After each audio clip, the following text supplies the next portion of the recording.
One small step for man, one giant leap for mankind.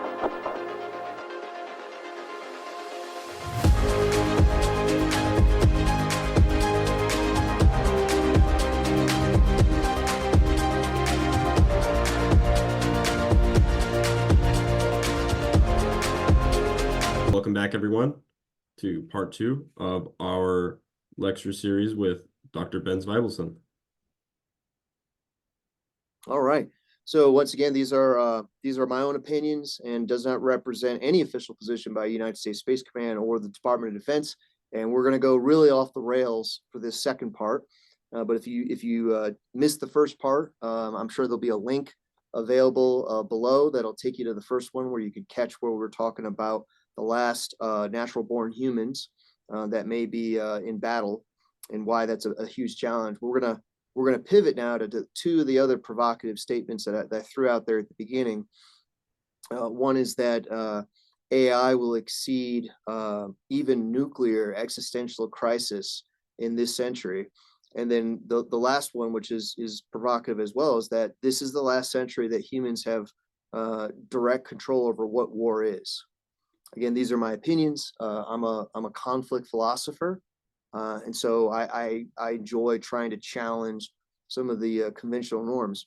So with this first one, when we talk about AI exceeding nuclear concerns, I'd like to throw up a slide here. So we're going to talk about something called a singleton or singleton entity. So let's hit this, hit share, and let's see. I'm sorry, let me go back.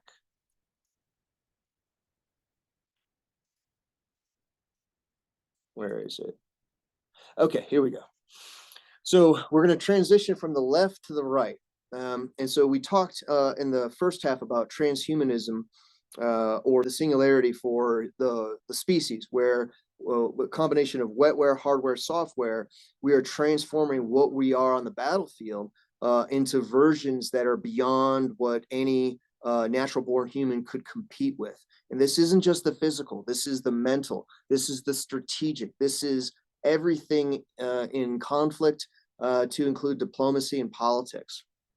And the other side of this slide is talking about something called an AI singleton. So the term singleton comes from Nick Bostrom, and Nick Bostrom wrote an amazing book. If you haven't read it, please write it down. You want to check it out. It's called Superintelligence. And what he's talking about in this mind-blowing book is that we're used to talking about narrow artificial intelligence. This is what everyone has seen. So when you saw in 2011 IBM's Watson win at Jeopardy, right? That's narrow intelligence. Most of the AI systems that we have now can beat even the best human beings at chess, at Go, at all these things that previously we said AI couldn't do that or it wasn't ready. Well, now it's leaps and bounds, it's exceeding, but that's still narrow artificial intelligence. This is not general. General AI does not exist, but it's not hypothetical, it's theoretical now. And theoretical is that we are moving towards the emergence of artificial general intelligence. And what general intelligence is, that is a AI entity that can compete or exceed humans in any relevant or important cognitive direction. So everything, we're talking music, sports, poetry, dating advice, diplomacy, strategy, solving world hunger, right? These are the things that AGI are theoretically capable of doing because it has such profound advanced intelligence that it exceeds the human programmers. So even your smartest human programmer, IQ of 180-ish, is essentially going to unleash a system that creates itself and pulls itself up by its own proverbial bootstraps to an IQ of 500, to an IQ of 1,000, to an IQ of 2,000. And the problem there is that once you get past about 180, 200, we don't know what that is. There is no scale. We can't comprehend that.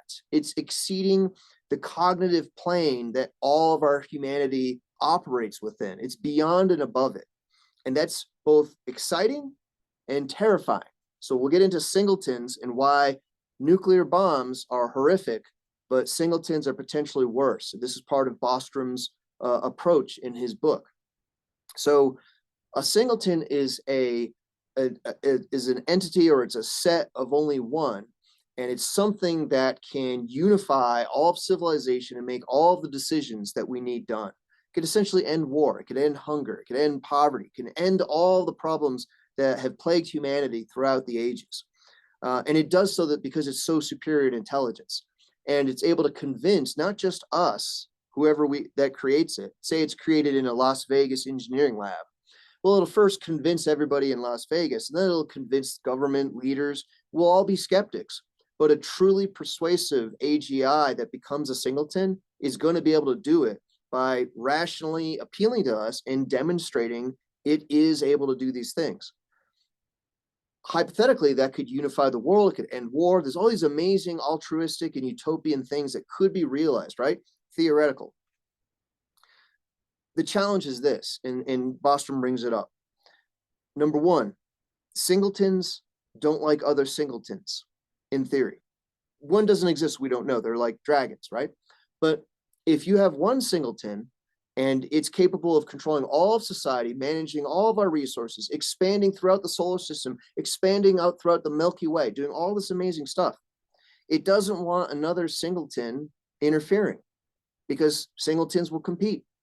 And so Bostrom postulates that if a singleton gains awareness and then realize that another nation, another company, another individual is attempting to develop another singleton, potentially it may strike first for a variety of reasons.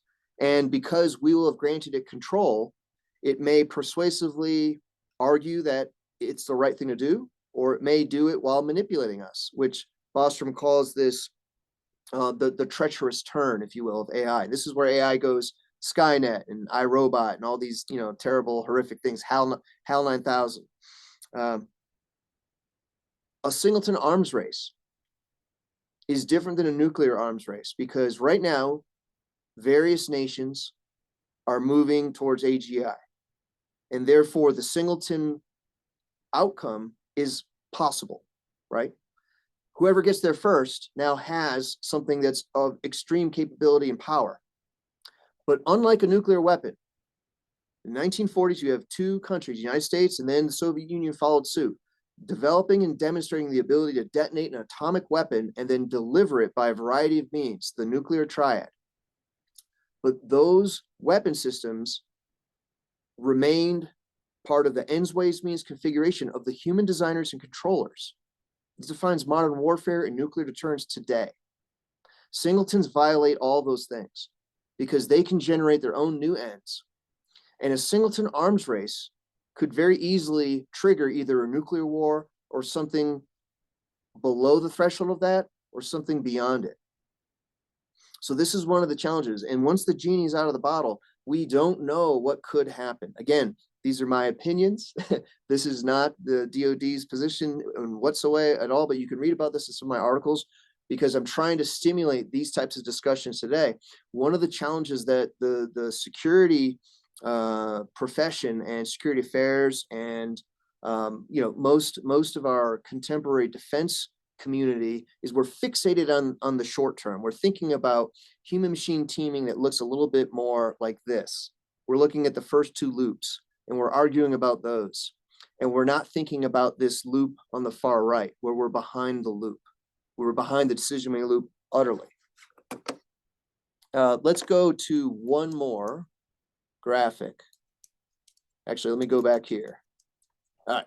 So to frame the history of warfare in less than a minute, we have a pre-modern period, which is essentially everything from around 3 to 5 centuries ago, all the way back to 40 centuries. And this is where, with the dawn of civilization, was also the dawn of war. And really, there's a lot of arguments that war didn't exist prior to civilization, because primitive hunter-gatherer bands would engage in murder and individual violence, but there's no real generating reason for war, as we understand it, until you start establishing stable, static societies, agrarian societies, where there's specialization and there's all these things that you can do, right? And so war all the way through the pre-modern was understood as being controlled by either a mythological or an ideological, some sort of supernatural entity or entities, right? Gods, spirits, oracles, all these things. And this carried all the way through our feudal periods, where we had a very powerful church, and we then had a separation of state between a Westphalian nation state that was emerging and a church entity, right? But there was always some sort of discussion where there was this idea that you can go to battle with your shield and sword, but there were powers and things beyond in the natural world that would really control the outcome of the battle. And that's where a lot of our rituals came from with battles. Excuse me. In the middle there, in the overlap of our little diagram here, this wedge represents really, between the 15th, or arguably the 16th and the 18th century. You have your Age of Enlightenment, then you have industrialization, you have the rise of Westphalian European nation states, you have this huge surge in how war is changing, society is changing. And then you have this massive expansion into things on the low end: piracy, terrorism, revolutions, irregular warfare, limited wars, then total wars, up to nuclear warfare.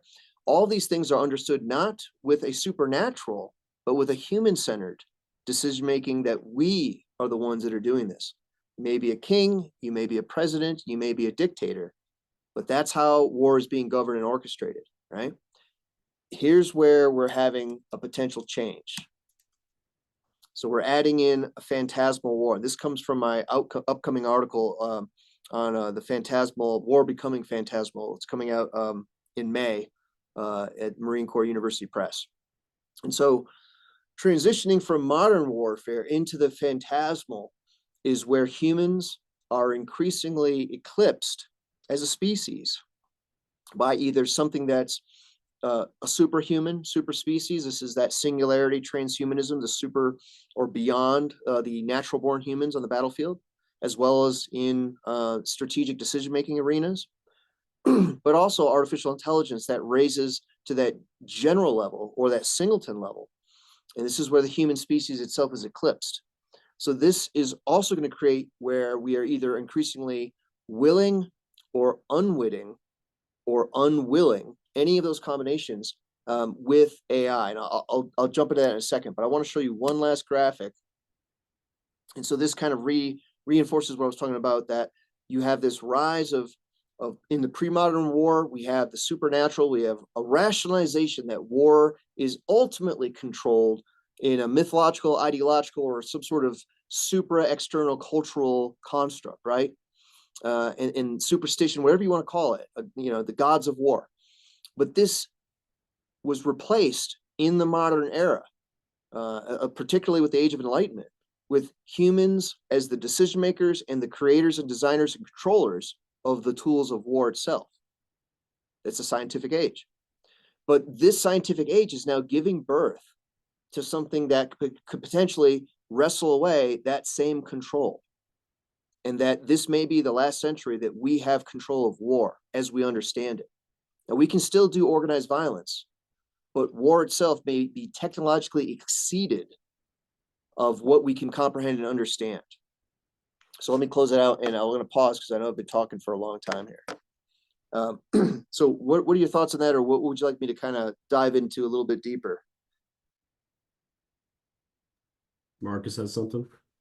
Yeah, I have two questions. So do you think the diplomacy of the West would allow full AGI capabilities if like an opponent does it first? Or do you think, like, who do you think would have the capabilities of full AGI first? Great question. And I talk a bit about this in the Whale Songs article that's available at Marine Corps University Press. So we've seen this before, right? We've looked at nuclear non-proliferation. We look at what the United Nations attempts to do, and before that, the failed League of Nations, right? The League of Nations emerged after World War I to try to prevent war, right? And of course, it failed. You have World War II that comes out, and then you have the United Nations, but we also have an effort to have nuclear non-proliferation, which has prevented the detonation of an offensive nuclear weapon since 1945. But we have had an increase of nuclear capable nations, to include nations that have openly declared adversarial or competitive or aggressive positions, right? One of the differences that are key here, and I agree that there is a movement to limit or attempt to control and regulate internationally how advanced artificial intelligence is used or developed. But here's the challenge. The signature for nuclear weapon systems is quite significant in that you can detect, first of all, you need incredible technology and incredibly trained and skilled people. You need access to very exotic, difficult to acquire resources. You need to have a very deliberate and expensive way of refining these. And then just the delivery systems of these weapon systems, it requires extraordinary nation state level capability. Now that stuff's being miniaturized, and the cost and access to nuclear weapons is dropping. Dirty bombs are already a thing. They're a capable thing that terrorist organizations are clearly looking at. But the threshold for AI is so much lower. It's just so much lower. We're talking about hardware and software. Now, the energy demands for a large language models, for all these things, it's burning incredible amounts of energy, and you need to have these super chips that are, $40,000, $50,000. And you're all seeing about where these chips are made in these gigafactories, right? So that's the bottleneck right now, is the production of the chips. But beyond that, once you have a chip and you can put it somewhere in a computer, it's a very difficult signature to find, right? I mean, you can look for a power source, or you can look for where computer people are located, maybe. But artificial intelligence is going to be prolific. It's going to be around the world. And the genie's already out of the bottle. The challenge now is who's going to stumble upon AGI first? And then what happens? Bostrom talks quite a bit about this, on how you might control it, but this deals with ethics. And we have different ethical, legal, and moral standards depending on what society and what social paradigm is in operation by that group. And one of the challenges that we're running directly into, and we talked about this in the first podcast, or the first part, is if you can gain a military advantage that violates your nation's ethic, moral, legal code, you may choose not to do that, but you do that at a risk. And the risk is that you may have an adversary that may be willing to do that. The Singleton paradox is that if somebody is going to realize and bring into existence a Singleton, what happens next, and how is that regulated, and what is done?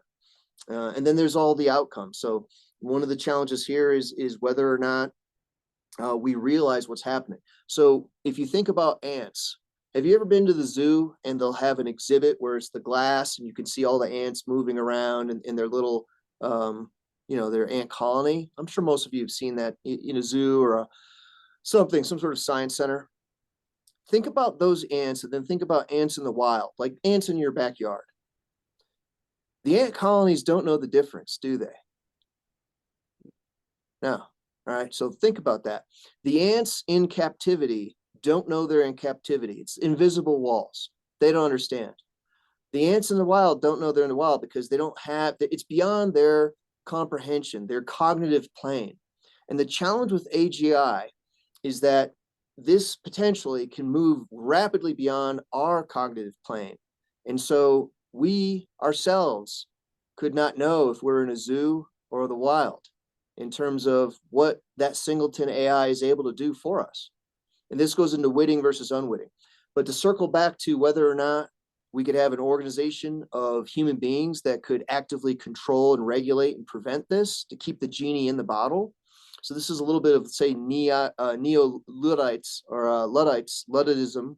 I'm pronouncing that wrong, but I could type it correctly. But the neo-Luddites will essentially move in this way, and they could be through a nation state, it can be through a non-government agency, it could be a decentralized or rhizomic group of activists around the world that are proposing this. But one of the complications here is what happens if the only way to stop the proliferation of this is to utilize war to stop it, hypothetically. And so now you could potentially have a group of human beings that decide that they need to trigger some sort of conflict, organized violence, in order to stop something that they perceive as worse for the species from unfolding. And what are the tools at their disposal? This opens the door to even all the way up to nuclear war, as horrific as it is, because it opens up all sorts of questions on what the nature of conflict, the nature of war itself becomes if a Singleton or some sort of artificial intelligence or a superhuman realizes beyond the cognitive plane that we are limited to. And so it goes back to, are we ants in a box? Or I like to offer, I love my dog. I have a white Labrador. His name's Chandler, and he's very happy when I come home from work. He's I don't know what he's doing now. He's probably sleeping. But when I come home, he's super happy. But he doesn't know where I've been all day. It's beyond his cognitive plane. But I love that dog. And when you love an animal, you do everything you can to take care of that animal. You don't want it to suffer. You want it to be happy. You do all these things for it. You're its caretaker, and it brings you joy too. But if I see ants in my kitchen, I kill them, right? If I see ants in my backyard, I'm not worried about it because that's part of nature. It's good for the soil. I like it. Ants are fine in the backyard. If I see ants in my kitchen, I kill them. So the question for all of us is, if we reach a point where AGI is truly in control of us and is moving so fast in advancing and evolving itself, does it view humans as dogs or ants? Right? Thank you, sir. You answered my question amazingly. Thank you. Oh, super. Thank you. All right. I know we've got a couple minutes left, so thoughts? Anyone else? Any other questions from anyone? Sophia? Yeah, I have a question. So I guess like when I first saw ChatGPT in like the fall of 2022, I think like one of my friends was using the API to do their homework. And I was like, whoa, that's crazy. There's no way like an AI can do your homework. And then since then, obviously it's gotten much better, and now it can do like my Calc 2 problems seamlessly. And sometimes it'll switch back to the 3.5 instead of the 4. And I'm like, wow, there's a big difference between even like half a model. So like, how many more versions in some sense, or like how much more do you think AI has to progress until we like actually cross the AGI threshold? And like, what would you say the AGI threshold is? All right, so first, again, my own opinions, but also secondly, I'm a philosopher. I'm not a computer scientist. So I know if there's computer scientists listening, they may disagree with what I have to say, and they may be right. But what I'll throw it at you from a philosophical level. First, large language models are narrow AI. They're not general intelligence, and they're really, one of the terms I've seen that I really like is a stochastic parrot. Is that the large language model, it's connecting things in a pattern that we ourselves don't understand, particularly because of unsupervised learning processes where the programmers basically unleash the AI to figure things out. And AI will do something like learn or invent an entirely new language, even though it wasn't asked to do that. And that's a beautiful example of emergence.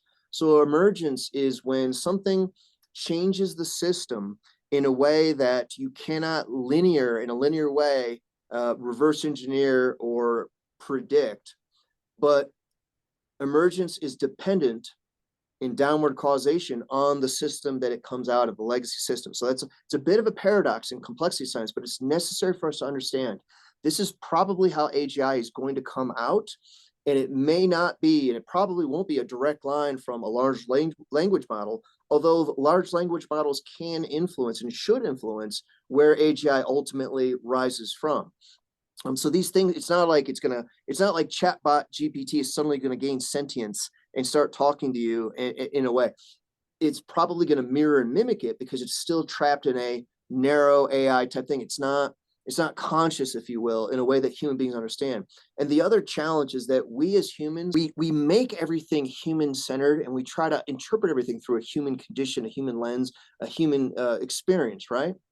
But AI isn't human, even though human beings are programming it. And programmer bias absolutely ties into it. That's why we had the whole Google Gemini disaster with their reinterpretation of actual historic events.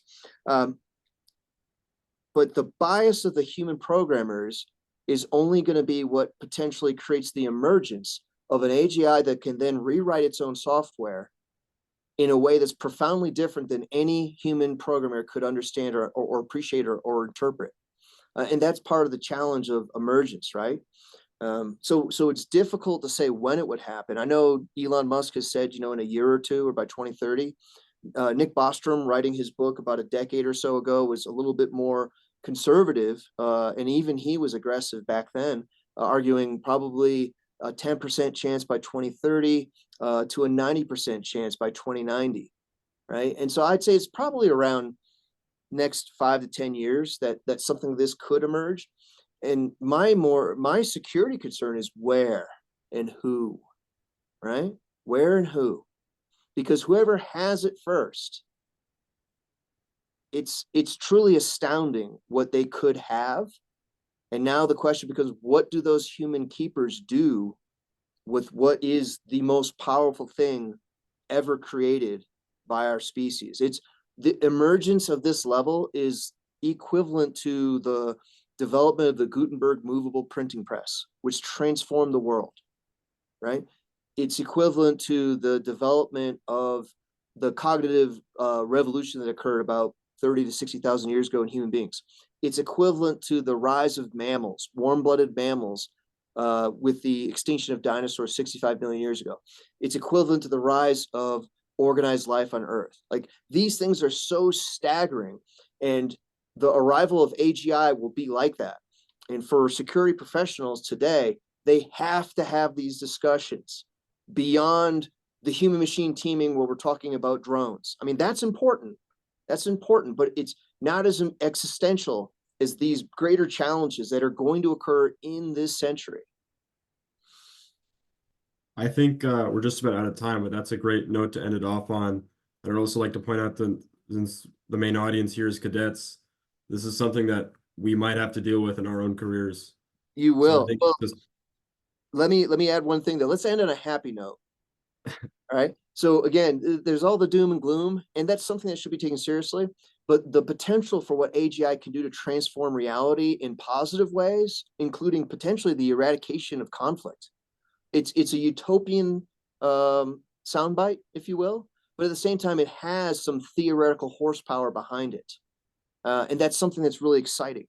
It is also really exciting that it could help propel us across the solar system, that it could unlock untold energy resources across the solar system, living spaces, wealth, resources, advancement against diseases. Like, the things that this next level of technological development and sophistication are going to unlock for our species is amazing. The challenge then becomes how much of human remains in the equation, whether we go the wet route, wetware versus software versus hardware, or if it's the hardware and software that we design, that we create. How much of the human remains, and how central is it to the direction that this whole thing, reality, is going to take? And in tied within that, politics, culture, society, conflict. So with that, good luck, cadets, and have a great commissioning. And I hope you solve all these problems while I'm in the retirement home or on a golf course. Well, I just want to say from all of us here at I5, thank you so much for donating your time and effort to be here with us. I just want to wish you a great rest of your day. And Great. Thanks for all your time. Thank you, everyone, for being here. And I'll go ahead and end the recording.